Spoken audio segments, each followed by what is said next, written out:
ভারতের হিন্দুত্ববাদী বিজেপি সরকারের অধীনে সম্প্রতি বাংলাদেশ সীমান্তবর্তী রাজ্যগুলো থেকে শত শত মুসলিমকে বেআইনিভাবে পুশিং করা হচ্ছে।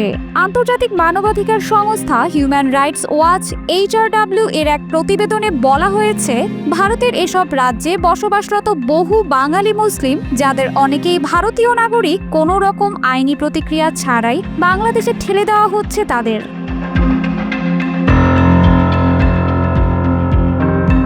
চলতি বছরের মে মাস থেকে বাংলাদেশে এই অবৈধ বিতাড়নের মাত্রা অনেক বেড়েছে। অবৈধ অভিবাসী তত্ত্বকে ব্যবহার করে বাংলাদেশে জোর করে পুশিং করছে ভারত। HRW বলছে, ভারতের এ ধরনের পদক্ষেপ শুধু বেআইনি নয়, বরং এটি মানবাধিকার ও আন্তর্জাতিক আইনের গুরুতর লঙ্ঘন।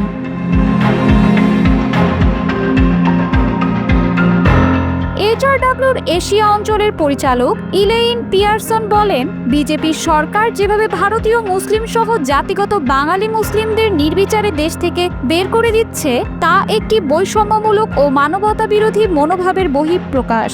তিনি আরও বলেন, ভারত সরকারের এই আচরণ অনিয়মিত অভিবাসন ঠেকানো নয়, বরং সংবিধান ও আন্তর্জাতিক মানদণ্ডের প্রতিও অবজ্ঞা।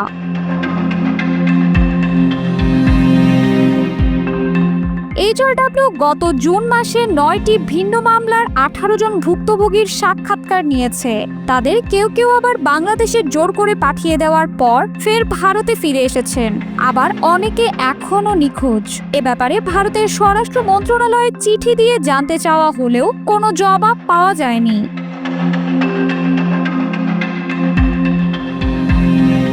এখন পর্যন্ত কতজনকে ভারত সরকার থেকে এভাবে বিতাড়ন করা হয়েছে তার সঠিক সংখ্যা প্রকাশ করেনি তারা। তবে বাংলাদেশ বর্ডার গার্ড BGB জানিয়েছে, 7 মে থেকে 15 জুন পর্যন্ত মাত্র 1 মাসের ব্যবধানে ভারত থেকে 1,500-এর বেশি মুসলিম পুরুষ, নারী ও শিশুকে বাংলাদেশে পাঠানো হয়েছে।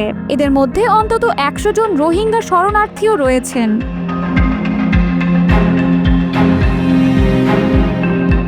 বিজেপি শাসিত রাজ্যগুলোর মধ্যে আসাম, উত্তরপ্রদেশ, মহারাষ্ট্র, গুজরাট, ওড়িশা ও রাজস্থানে এই অভিযান জোরদার হয়েছে।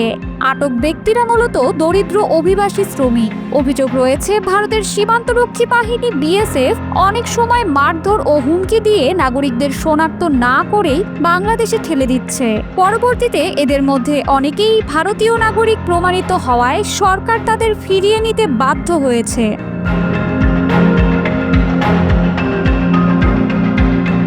ভারত সরকারের এই জোর করে মুসলিমদের বাংলাদেশে পাঠানো কার্যক্রমের সূত্রপাত ঘটে চলতি বছরের এপ্রিল মাসে জম্মু ও কাশ্মীরের পেহেলগামে এক পর্যটক হামলার মাধ্যমে।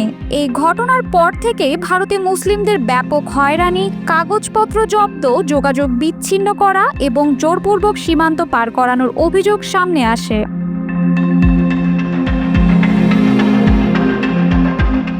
HRWর ওই প্রতিবেদনে বলা হয়, আসামের সাবেক স্কুল শিক্ষক খায়রুল ইসলাম জানান, BSF সদস্যরা তার হাত বেঁধে মুখে কাপড় গুজে তাকে বাংলাদেশে পাঠায়। তিনি বলেন, আমি রাজি না হওয়ায় তারা আমাকে মারধর করেন, এমনকি 4 বার গুলি ছোড়েন।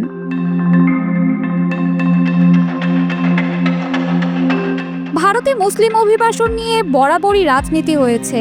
সরকার এই সংখ্যা বাড়িয়ে বলে হিন্দু জোট টানতে অনুপ্রবেশকারী শব্দটি ব্যবহার করে মুসলিমদের টার্গেট করছে। মে মাসে ভারতের স্বরাষ্ট্র মন্ত্রণালয় রাজ্য সরকারগুলোকে 30 দিনের মধ্যে অবৈধ অভিবাসী শনাক্ত করে বহিষ্কারের নির্দেশ দেয় এবং প্রতিটি জেলায় আটক কেন্দ্র গঠনের নির্দেশ দেয়।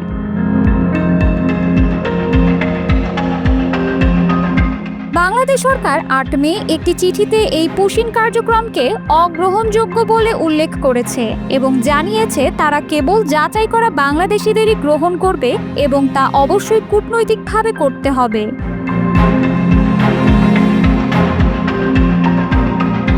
রোহিঙ্গা শরণার্থীদের ক্ষেত্রেও ভারত একই ধরনের মানবিক লঙ্ঘনের পথে হাঁটছে।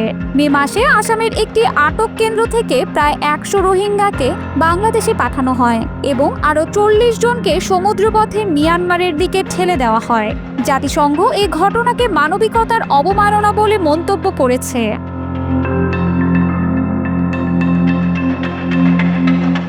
HRW জানিয়েছে, ভারতের উচিত আইনি প্রক্রিয়া ছাড়া কাউকে বিতাড়ন না করা।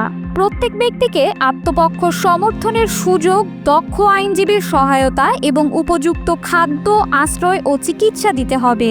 বিশেষ করে নারী, শিশু ও প্রতিবন্ধীদের বিশেষ প্রয়োজনের বিষয়টি অবশ্যই বিবেচনায় রাখতে হবে।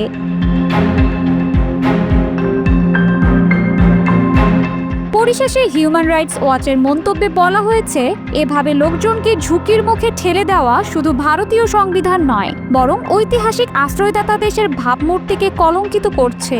ভারত সরকারের উচিত অবিলম্বে এই বেআইনি বিতরণ বন্ধ করে মানবিক ও ন্যায়বিচার ভিত্তিক পথে ফিরে আসা।